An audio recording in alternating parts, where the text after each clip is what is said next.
everybody. Hi, everybody. We're doing a show. Hi, everybody. Welcome to the Progressives. I had to calm down my paddle for a second. Let me see how this shirt looks. Sit on your coat. The collar's a little too big. See what I'm saying? Yes. Hi, everybody. I'm here with the miserable liberal, Stef Zamorano, and Malcolm Fleschner. Or do you say Fleschner? I say whatever you say, Jimmy. I'll follow your lead. I say Fleschner, make it sound dirty. It is Fleschner. You know what? We're coming out with the Malcolm Fleshlight. Oh, you're right. That's good. That's good. You know what I'm talking about. Yeah, we're going to split that 90-10. You get 90%, I get 10%? I mean, just the tip. Just the tip. I get the tip. Great. So, do you have your favorite words to start the show with? So let's all remember George Carlin, shit, piss, fuck, cunt, cocksucker, motherfucker, and tits, all right? Because we're all against the sexual harassment of women, but there's some people who are hijacking the movement and making it into a puritanical movement about being anti-sex, and that's not right. You know what's funny is all the people who are, a lot of the Hollywood people who are hashtag Me Tooing their ass off, also defended Roman Polanski, right? You ever think about that? Like a lot of them did. And now, I don't know if you know what happened with Roman Polanski, but they said he raped a 13-year-old girl anally after he plied her up with Quaaludes, right? And that's pretty young, right? Yeah, I mean, I don't know what your standard is, but for me, legal standard, whatever that 13 for plying with Quaaludes and anal rape. The little girl was 13 is definitely young. Yeah, if you're suggesting that these Hollywood types are just going with the flow a little bit and tilting with the direction that the country is going and don't have core fundamental values that they're basing these their stances on, I'm going to say that's shocking and I'm appalled. So you're correct. 13. 13. Yeah. So an Academy Award-winning director had anal sex with a 13-year-old girl after he got her hopped up on the Quaaludes, and a lot of people. Well, here's Meryl Streep being asked about that. Here we go. Oh, what happened? Is it not working? Oh, my computer froze. Ah, my computer froze. Who'd have ever figured that would happen? If only we could get someone to act it out, what she said, but she's the greatest actress of our time. Let's try it now. Yes, Roman Polanski, I'm very sorry that he's in jail. Very sorry that he's in jail. And then I have never seen that. And then here he is. Wait. He's not in jail. He was in jail for a brief time at that time. He was when he got rearrested. Hang on, there's more to that. Goes to Roman. Here he is getting the Academy Award for the pianist. Watch your mouth. Polanski for the pianist.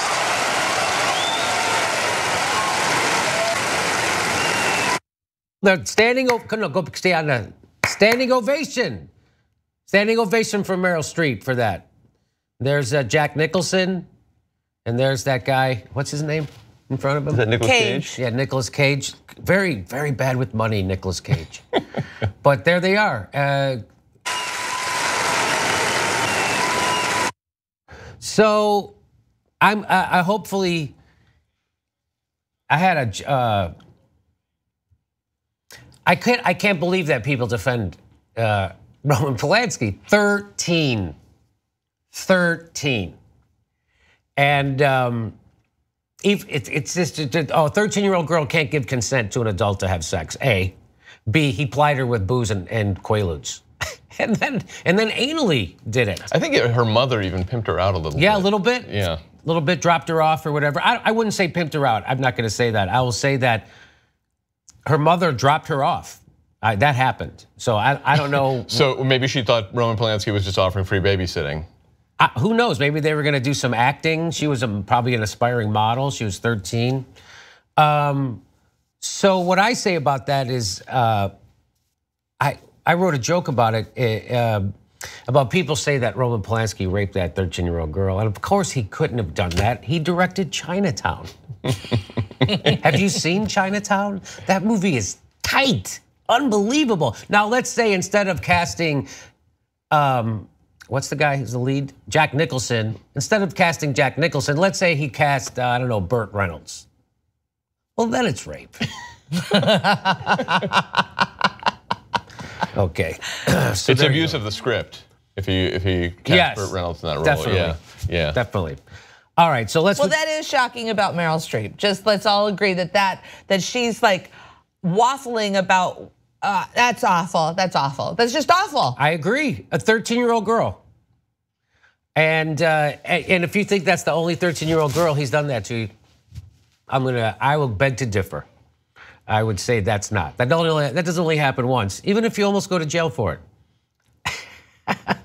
Like, how backwards is our country that when we hear something like a 13-year-old was raped by a director, that we're like, that's really unfortunate for that director. Whoopi Goldberg said it's not rape. Yes.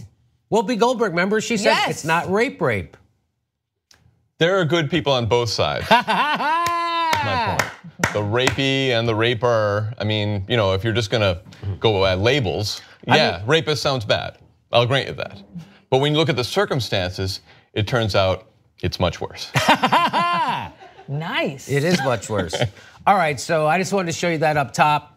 And what's coming up on today's show, we're gonna talk about the richest person in the world and his company, and the new information about how they pay their people. We're gonna talk about that. We're also gonna talk about, I'm gonna mispronounce, Ahmed Tamimi. Did I say it correct? Who's the young girl being held prisoner in Israel for fighting back against the soldiers occupying their territories.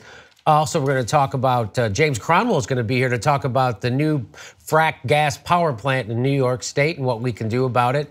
And Malcolm, you also have a segment. Yeah, well, that's it's a mystery. Oh, is it a happy birthday? There's a birthday. There's a special birthday today. Okay, there's a shitty birthday coming up at the end of the show, so get ready for that.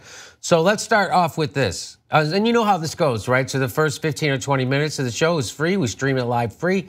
And then if you'd like to see the rest of the show, you become a member. You support independent media. You go to tytnetwork.com/join. And you can see the rest of the show.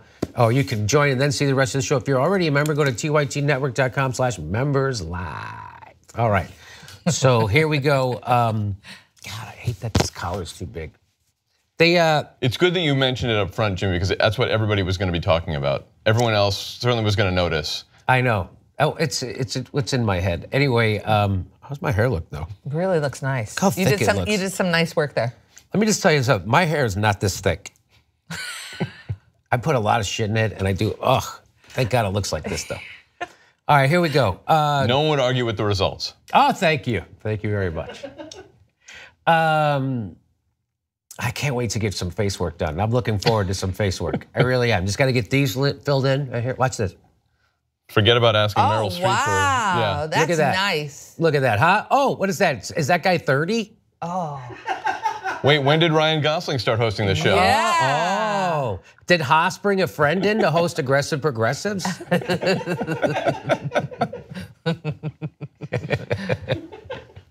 All right, here we go. I should have more of a crisp on this collar. Anyway, here we go.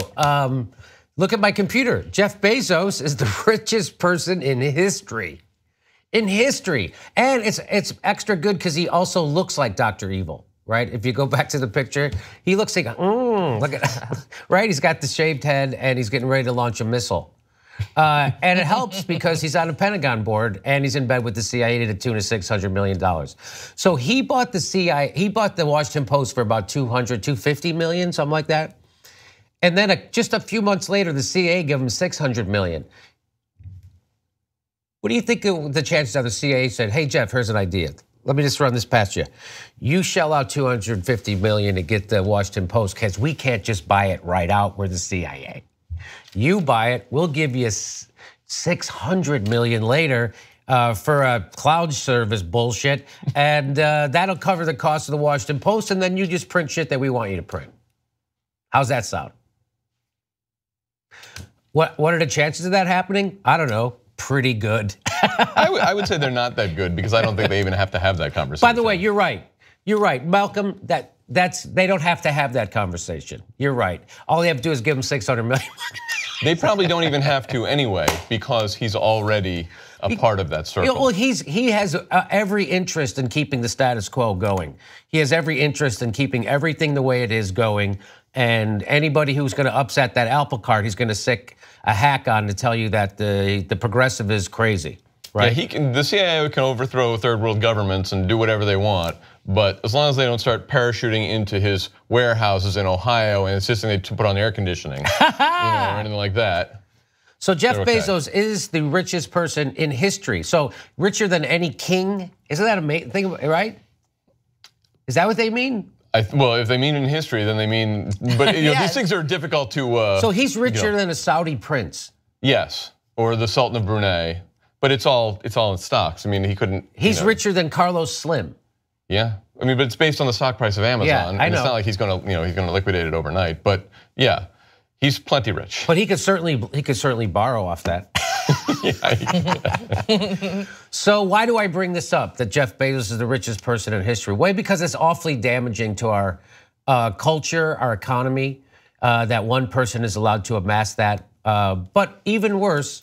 How do you make that kind of money? How do you become the richest person in the world? By, I don't know, maybe not paying the people who generate that money for you a livable wage? Because here, according to the Columbus Dispatch, Amazon makes the list of large companies with workers receiving food stamps. Amazon has become one of Ohio's largest employers after receiving tens of millions of dollars of state tax incentives for building warehouses, data centers, and other projects along the way. Now, the online giant has quickly made its way onto another list, one charting the state's employers with the most workers and their family members who also qualify for food stamps. Amazon had 1,430 workers and family members receiving benefits as of August, the group said Friday. A typical food stamp beneficiary receives benefits for about 2 people, meaning Amazon likely has about 700 workers receiving food stamps, more than 10% of its Ohio workforce. So how do you become the richest person in the history of the world? You do it on the backs of rigged economies, undermining local tax bases, getting sweetheart deals by bribing politicians, and the people who generate that income for you are paid a slave wage. That's how you do it. It's capitalism, baby. It's not crony capitalism, it's capitalism. That's capitalism. Everybody thinks what Jeff Bezos is doing is the greatest thing in the history of the world. Half of all internet purchases in the United States go through Amazon. He sits on a Pentagon board and is a mouthpiece for the CIA, and nobody has a fucking problem with him owning the Washington Post. Everybody's like, oh, we got to do that to fight Trump. To fight Trump? This guy's in bed with the military-industrial complex, and he doesn't pay his workers. So he's undermining local state tax bases. He's making economies crumble all across the country with these sweetheart deals. Now they're starting to pay taxes, state taxes. They're Amazon, but they still right there. They're receiving. They get these right now. Seattle's trying to get them. There's all these cities all around the country trying to give sweetheart deals. So Amazon opens a fulfillment center so they can give slave wages to their citizens. A little bit. How much? I just want to say how obnoxious that whole thing of fulfillment center. How obnoxious and just like Orwellian, right? Yes. That these people are being exploited. Yes. All the time. And you already mentioned how in the warehouses they don't have air conditioning, and the best way to suit the Bezos' needs is to have an emergency vehicle outside of the warehouses. Instead of air conditioning his warehouse, this is a true story. Instead of air conditioning the warehouse, they would put an ambulance outside the warehouse, and when someone passed out, they rush them to the emergency room, because that, according to capitalism, is what you're supposed to do, because that's more effective and it costs less. So putting an AC in there costs more money. You'll actually save money by rushing them to the emergency room whenever they drop. That's also, it's an easy way to conveniently know whom to fire. That's right. You want the weak, the ones who have can't have the stamina to work there. But I think it's what's great is that not only does he get the tax breaks from the state of Ohio, but then he also, which then he doesn't have to pay into the tax base that provides the food stamps for the workers. So he doesn't have to, so he gets from the front and the back end, he gets the advantage. Wow, coming and going, he's getting you. So to be eligible for a food stamp, a family of 3 could make no more than $26,000 a year, or about $12.60 an hour for someone working 40 hours a week. So they don't even pay someone that $12. They don't. Holy crap, Jeff Bezos. He is evil personified, Jeff Bezos. If you don't think so, why don't you ask some of these people working in some of his fulfillment centers, or somebody who lost a job because he got a sweetheart deal through the taxes, or somebody's brick and mortar store closed down because he's rigged the economy. I don't know, maybe because monopolies are bad. Why don't you ask? By the way, go ahead. Of course, we're all troubled by that whole idea at $26,000, they still don't qualify as a family of 3. That's awful. $26,000, who can live on $26,000 in this economy? I don't know. A family? By the way, go to my computer. Walmart, the state's top private employer with 50,000 workers, also has the most employees and their families getting food stamps. Well, that's a real coincidence because the Walmart heirs are also among the richest people in the world. Isn't that weird? So it's like there's a correlation somehow. Capitalism, baby. So the one thing I wanted to say about the interesting that you bring up that they're called fulfillment centers is because it also ties into the whole, it's not so much capitalist, but the consumerist lifestyle we lead, and that the idea of shopping, is fulfilling. Like that's, we're supposed to, all of our problems are solved by buying things. That's what advertisement gets us to do. And so that they call them fulfillment centers, I don't think is even intentional necessarily, but it does tie into that whole idea that our problems in life can be solved by buying things. And then Amazon is there to satisfy that. And then it turns out, no, can't be satisfied. But then they solve that problem for you also by not paying you enough to buy anything. So Amazon is really taking care of you from top to bottom. But listen, look at it this way. This is capitalism's 2 huge success stories of the 21st century: Walmart and Amazon.com. These are the 2 huge success stories. 50% of half of all online purchases in the United States goes through Amazon. Did you know that? Huge capitalist success stories, and what is the result of a huge capitalist success stories? Their workers are in poverty. They have to go on state aid, which, by the way, Amazon doesn't pay taxes to fund that state aid. How about that? This is capitalism. You get a guy worth $100 billion, and everybody else can't afford their medicine. That's capitalism. That's Jeff Bezos. And then he comes out. Steph, can you find that thing where he wrote about he wants to do philanthropy? Remember you found it? Oh yes, okay. Yeah, so this is, and nobody, so where's our Teddy Roosevelt to come and break up Amazon and break up banks? And where is our Teddy Roosevelt? When is that? It's not happening. So sometimes things just evolve, and we're gonna end up in a Mad Max scenario pretty soon. It's coming, it's coming. I'm trying to get people, I think, is it wrong to march to one of Jeff Bezos's properties? Because he has a bunch of them. And figure out like where he's staying that night, and then get a bunch of people and march on it. Is that wrong to do? No, that's what I mean. The term is thrown around a fair amount, but that is literally speaking truth to power. That going to the individuals and saying there's a consequence in other people's lives, and you need to be shamed for it. Ajit Pai is another one. I think he's a person who. I don't think he understands the impact he's going to have on people's lives by getting rid of net neutrality and on the internet, if that comes to pass. But he should be shamed for it. He needs to be shamed publicly, and his name needs to be dragged through the mud. And Jeff Bezos should be shamed also. He's responsible for this. He could solve this problem, but he doesn't. Like that. Again, I've heard statistics that. First of all, let's say instead of 100 billion, he took 50 billion, which he still would never be able to spend. And he spread that 50 billion around his employees. He could pay them a living wage from now until the year 2500. With an extra $50 billion, and he'd still be one of the richest guys in the world, right? But he's not gonna do that. Why? Because I don't know if you know, Jeff Bezos is a narcissistic megalo-fucking maniac. How the hell does a guy go to sleep with $100 billion knowing the people who generated that income are in poverty, and he doesn't give a shit? He doesn't give a shit. And by the way, he's wrecking good jobs in your community. He's taken those away too. And where does that money go? To him. Money he'll never be able to spend. It's a psychotic game these people play. This is not normal behavior to become a 100 billionaire. This is not normal behavior. This is unbelievably narcissistic, megalomaniac fucking activity. That's what this is. And it has unbelievable destructive results. What are those destructive results? How about we don't have living wage in America? Look at Walmart. Look at our two biggest employers, Amazon, Walmart, our two capitalist success stories. When I was a kid, if you got a job at Walmart, meaning Sears and Roebuck, because that was the Walmart when I was a kid, no matter what your job was, you could sell shoes, you could sell suits, you could sell lawn equipment, you could sell washers and dryers, you could have a living, health care, and send your kids to college.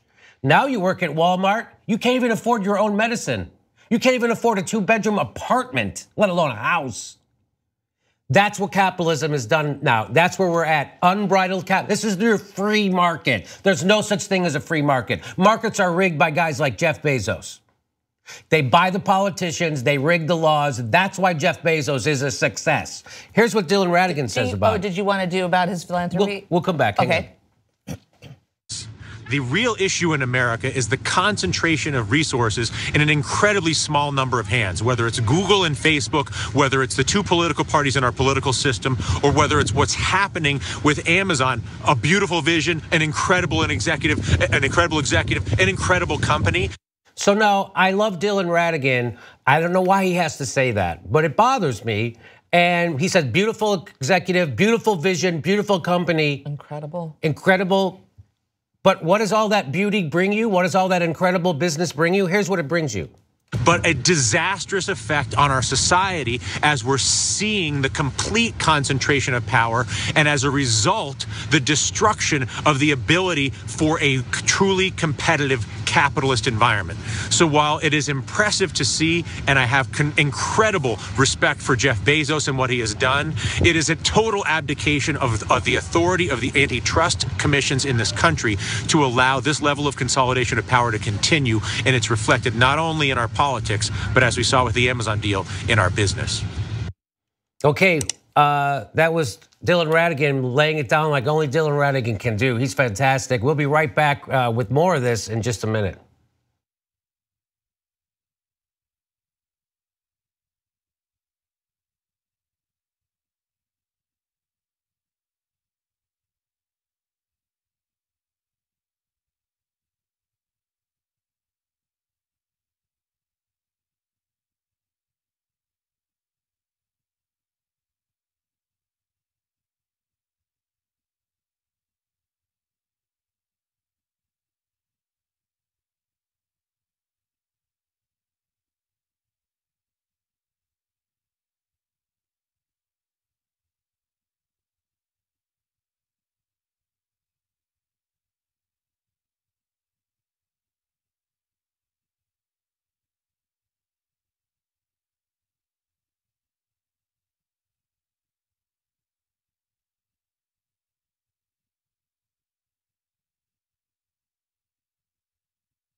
Fleschner!